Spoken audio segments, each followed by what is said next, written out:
पार्वती जी ने कहा कि स्वामी एक राज तो आपने जीवन भर मेरे से छुपा रखा है कि मेरे जन्म में इतने बार हो गए, लेकिन आपका जन्म तो एक बार भी नहीं हुआ। भोलेनाथ का आपने सुना कि भगवान भोलेनाथ ने यह अवतार लिया, वो तो शिव जी एक ही रूप में रहते हैं ना।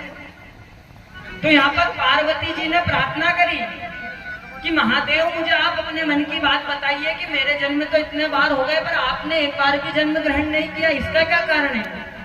तब शंकर जी ने कहा पार्वती जी से कि हे पार्वती, मैं अमर कथा जानता हूँ और उस अमर कथा के जानने के कारण मैं अमर हो गया हूँ। मैं कभी भी किसी भी योनि में रूप धारण नहीं करूंगा, ना मेरा प्राकट्य होगा। मैं शिव हूँ और हमेशा शिव ही रहूंगा। अब तो महाराज पार्वती जी जिद करने लग गई। पार्वती जी ने कैसी जिद कर ली कि स्वामी अब तो हूँ भी अमर कथा सुनूंगा ना, हूँ भी अमर बनूंगा तुम्हारे साथ साथ, क्योंकि मैंने भी इतने सारे रूप धारण कर करके मैं भी परेशान हो गई हूँ, तो आप मुझे भी अमर कथा सुनाएं। उस अमर कथा को सुनने के लिए भगवान शिव जी पार्वती जी को कहां ले गए? अमरनाथ में ले गए।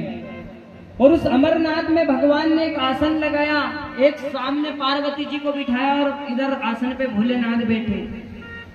और उसी अमरनाथ में वो तोता तो बरसों से इंतजार कर रहा था कि शिव जी कब आएंगे और कब माता पार्वती को कथा सुनाएंगे।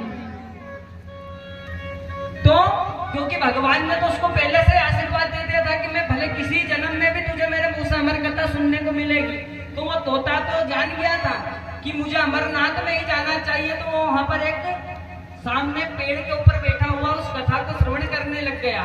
अब पार्वती जी को जब भगवान ने कथा चालू करी सुनाना, तो पार्वती जी 3 बार हूँ हाँ करती रही। अब हूँ हाँ में पार्वती जी एक दिन सो गई, नींद लग गई इनकी। तो अब पार्वती जी तो सो गई और उस अमर कथा को किन्ने सुन लिया। उस सुख रूप में वो तो जो तोता बेटा था मिट्ठू, उसने पूरी कथा भगवान की श्रवण कर ली, क्योंकि वो तो अमर हो गया, क्योंकि उसका नाम ही अमर कथा, जो इसको सुन ले वो अमर हो जाए। तो वो तोता तो अमर हो गया इस कथा को सुनने से। भगवान शंकर की समाधि जैसे ही खुली तो भगवान शंकर जी देखने लगे कि पार्वती तो सोई रही है, नींद में है, तो कथा किन सुन रही हो, कौन हुकारा भर गया।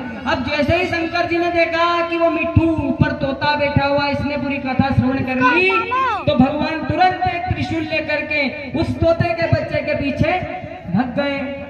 अब वो तोते का बच्चा आगे आगे भगता जाए और ये इधर पीछे पीछे त्रिशूल लेकर के चलते जाए। अब त्रिशूल लेकर के ये चलते जाए तो वो कहाँ पहुंच गया? तोते का बच्चा वो वेदव्यास जी के घर पहुंच गया। तोते का बच्चा जो पुराण के रचिता है ना वेदव्यास जी,